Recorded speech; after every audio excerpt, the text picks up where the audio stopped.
I am Nazim Hossain Mallick. আপনাদের সঙ্গে এসে গেছি আরও একটা নতুন ব্লগ ভিডিও নিয়ে। আজকে কোলোরা হাই স্কুলে এসেছি নতুন ব্লগ ভিডিও নিয়ে, আপনারা দেখুন।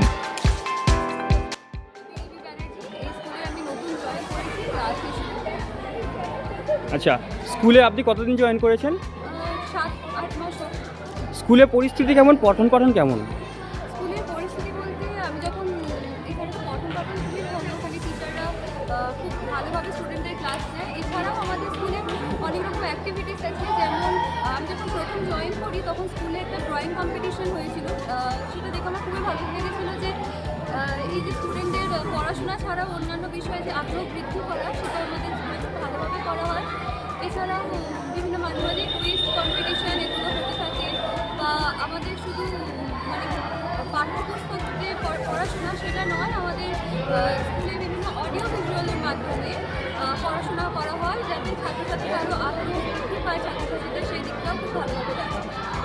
স্কুলে পঠন পাঠন ছাড়াও আর বিভিন্ন যে অ্যাক্টিভিটি অ্যান্ড কারিকুলাম হয়, সেগুলোর উপরে আপনার কেমন ফোকাস দেন বা কেমন আপনার রেসপন্স পান?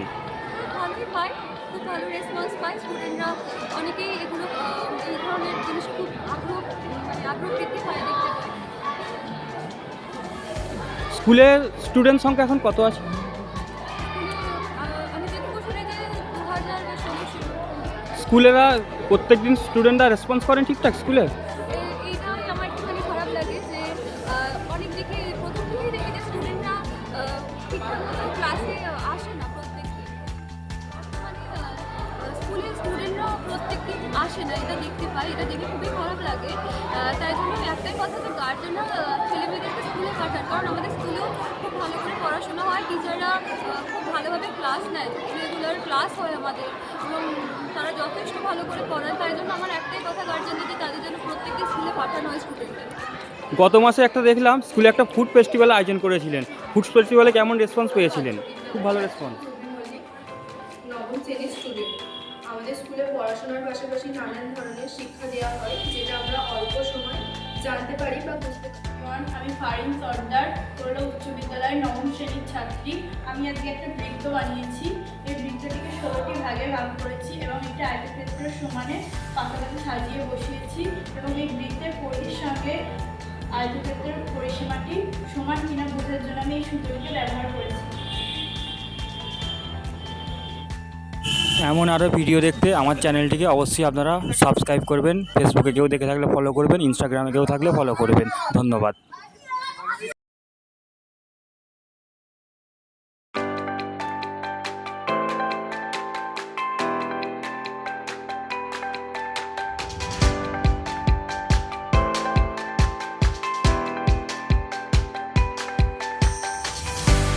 2026 শিক্ষাবর্ষে পঠন পাঠনের জন্য কেমন প্রস্তুতি চলছে আপনার স্কুলে? 2026-এ এখন তো আমাদের অ্যানুয়াল রেজাল্টের কাজ চলছে, সবে আপনার পরীক্ষা শেষ হয়নি। রেজাল্টের কাজ করার পর আমাদের 27 তারিখে রেজাল্ট ডিক্লেয়ার করা হবে। অলরেডি তার প্রস্তুতি চলছে, অ্যানাউন্সমেন্ট হয়ে গেছে। আমাদের বিভিন্ন গ্রুপ ফেসবুকের মাধ্যমে এলাকায় জানানো হচ্ছে যাদের নতুন ভর্তি আমাদের এবারে আরও বাড়ে।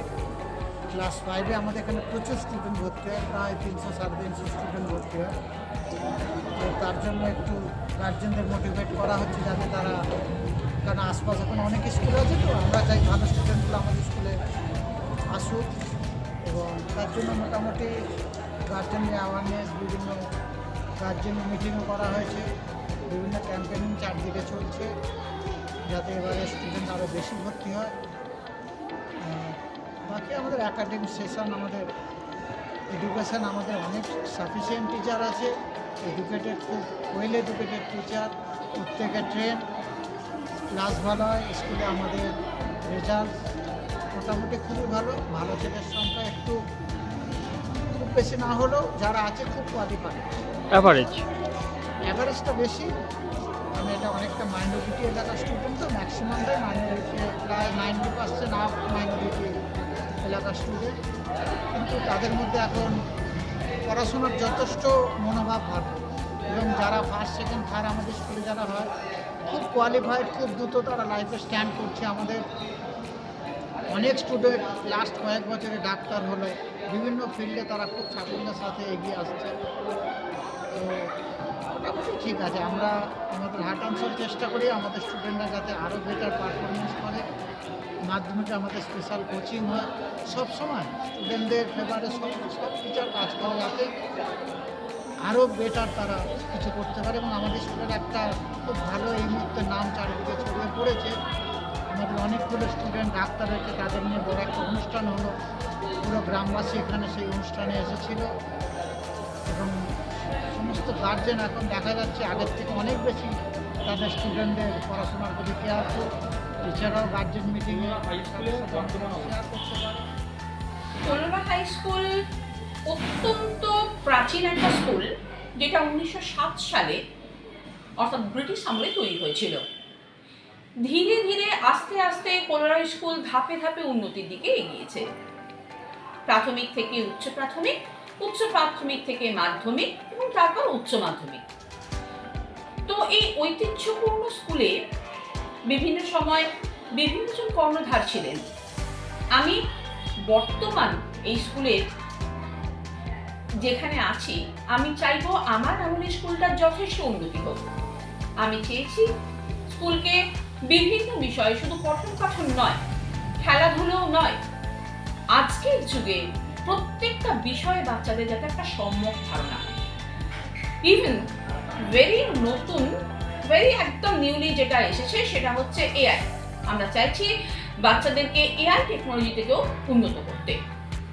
সেই কারণে আমরা একদম ক্লাস 5 থেকেই কম্পিউটার শিক্ষা দিই, হাতে কলমে বিজ্ঞান শেখাই, বিভিন্ন সময় কুইজ কম্পিটিশন করাই, সিট অ্যান্ড ড্র কম্পিটিশন করাই এবং অন্যান্য বিষয়ে বাচ্চাদেরকে উৎসাহিত করি। শুধু তাই নয়, পঠন পাঠনে উন্নত হলেই বা পঠন পাঠনে ভালো হলেই যে সে অন্যান্য ছাত্রদের থেকে বিরাট এগিয়ে এবং অন্যান্য ছাত্ররা যাতে মনোবল হারিয়ে না ফেলে, তার মধ্যে থেকে প্রতিভাটা খুঁজে বার করে আনাটাই আমাদের শিক্ষক হিসেবে দায়িত্ব। প্রত্যেকটা শিশু এই পৃথিবীতে জন্মেছে, কোথাও না কোথাও তার কোনো না কোনো গুণ আছে। আমাদের উচিত সেই গুণটাকে সম্মান জানানো, খুঁজে বার করা। যদি বাচ্চা নিজে না জানে যে তার কোন বিষয়ে দক্ষতা আছে, সেই দক্ষতাটাকে খুঁজে বার করে নিয়ে এসে সেখানে আমরা তাকে নারিশ করছি এবং আস্তে আস্তে যাতে সে ভবিষ্যতে এই জায়গাটাতে একটা কোথাও সম্মান পায় এবং আরো এগিয়ে যেতে পারে, সে তার দক্ষতাটাকে স্বাভাবিকভাবে সার্বজনীনভাবে ছড়িয়ে পড়তে সাহায্য করবো আমরা। স্কুলের শিক্ষা ব্যবস্থার পাশাপাশি আরও কি অন্য কিছু অ্যাক্টিভিটি করানো হয়? হ্যাঁ, আমাদের তো আনন্দ পরিসরে অন্যান্য অ্যাক্টিভিটিও করানো হয়। যেমন বাচ্চাদেরকে, যে বাচ্চারা হাতের কাজ করতে উৎসাহী তাদেরকে হাতের কাজ শেখানো হয়, যারা খেলাধুলায় উৎসাহী তাদেরকে খেলাধুলো রেগুলারলি করানো হয়, যাদের নাচ গান বা কোনো কালচারাল ডিপার্টমেন্টের সঙ্গে ভালো লাগে, কারো কম্পিউটারের প্রোগ্রামিং করতে ভালো লাগে বা কোনো ফ্লোচার্ট বানাতে ভালো লাগে, সমস্ত বিষয়ে আমরা তাদেরকে সুযোগ দিই। আচ্ছা, আসন্ন সায়েন্স ফেয়ার আসছে, ডমজুস সায়েন্স ফেয়ার। তো ডমজুস সায়েন্স ফেয়ারে আপনার স্কুল কি পার্টিসিপেট করছেন? হ্যাঁ, একদম। কি প্রজেক্ট আছে ওখানে, কিছু বলা যাবে? না, এটা তো টপ সিক্রেট, এখনই আমরা প্রজেক্টের নাম বলবো না। এখন দেখছি বর্তমান স্কুল ছুট প্রচণ্ড হয়ে যাচ্ছে, তো স্কুল ছুট না হয়ে যায় সেই সম্বন্ধে আপনি গার্জেনদের উদ্দেশ্যে কিছু বার্তা দিতে চাইবেন? হ্যাঁ, এখন ব্যাপারটা হচ্ছে যে এত বেশি আনন্দ বিনোদন জায়গাটা ফেরত চলে এসেছে, যাতে অনেক বাচ্চাই কিছুটা পরিমাণ পড়াশুনো থেকে একটুখানি ডেভিয়েট করে যাচ্ছে। তো আমি গার্জেনদের কাছে এটাই বলবো যে আপনার বাচ্চা রেগুলারলি স্কুল আসছে কিনা সেই বিষয়ে একটু সচেতন হন এবং বাচ্চাকে স্কুলে পাঠান। যদি কোথাও অসুবিধে থেকে থাকে আপনারা টিচারদের সঙ্গে যোগাযোগ করুন, প্রয়োজনে অফিসে যোগাযোগ করুন। কোথাও যেখানে আমাদের এত প্রজেক্ট চলে, অর্থাৎ কন্যাশ্রী, শিক্ষাশ্রী, ঐক্যশ্রী, বিভিন্ন ধরনের প্রজেক্ট চলে, এই সমস্ত বিষয়ে যাতে ওরা ঠিকঠাক মতো অনুদান পায়, সময়ের মধ্যে যাতে ওরা কাজটাকে কমপ্লিট করতে পারে, সেই কারণে আপনাদের ভূমিকাটাও খুব প্রয়োজন। আপনারা আসুন এবং ওই অনুদান ছাড়াও বাচ্চা রেগুলারলি স্কুলে কেমন পড়াশুনো করছে, স্কুলে তার ব্যবহার আচরণ কেমন, সে রোজ হোমওয়ার্ক করে নিয়ে আসছে কি না, এই জিনিসটাও আপনারা একটু তদারক করুন, দেখবেন শিক্ষার মান নিশ্চয়ই ভালো হবে। 2026 শিক্ষাবর্ষের কি ক্লাস 5-এর ফর্ম ডিস্ট্রিবিউশন শুরু হয়ে গেছে? না, আমরা 2026 শিক্ষাবর্ষে 15 ডিসেম্বর থেকে ফর্ম দিচ্ছি। বিগত মাসে দেখলাম আপনার স্কুলে একটা ফুড ফেস্টিভ্যাল হলো, তো ফুড ফেস্টিভ্যালে আপনি কিছু বলতে চাইবেন? এইটাও আমাদের একটা বিভিন্ন ধরনের পরিকল্পনার মধ্যে এটাও একটা পরিকল্পনা, যাতে বাচ্চারা একটু আনন্দ পায়। পরীক্ষার আগে তাদের বুস্ট আপ করা প্রয়োজন। একঘেয়ে পড়তে পড়তে কখনো মানুষের মনে ক্লান্তি আসতেই পারে, এটাই স্বাভাবিক। কোথাও একটু অন্যরকম একটা পরিবেশে নিয়ে এসে একদিনের বুস্ট আপ আমি মনে করি যে ভবিষ্যতে তাদেরকে আরও পড়ার জন্য উৎসাহিত করে তুলতে। ধন্যবাদ।